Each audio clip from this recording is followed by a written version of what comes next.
গোলাপ ফুটে আছে। এই সাইডটা বেশি আসা হয় না, আসলে সারা ছাদ এখন এত পিচ্ছিল হয়ে আছে, আসতেও ভয় লাগে।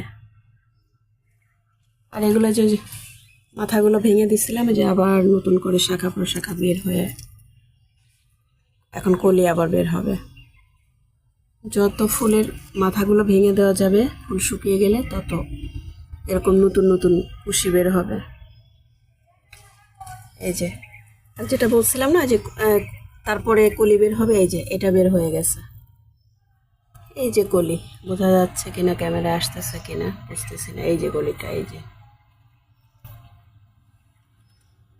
ফুল ভেঙে দিলেই এরকম হয়। কালকেও আমি কিছু ফুল ভেঙে দিছি এসে, আর যেগুলো আগে দিছিলাম সেগুলোতে যে কুশি বের হয়েছে, এরপর এখন কলি আসবে। আর এটা 2-3 দিন পর ভেঙে দিলে এখান দিয়ে আবার কুশি বের হবে, তারপর কলি আসবে।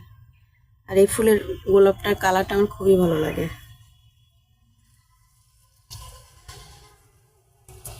স্মেলটাও অনেক ভালো।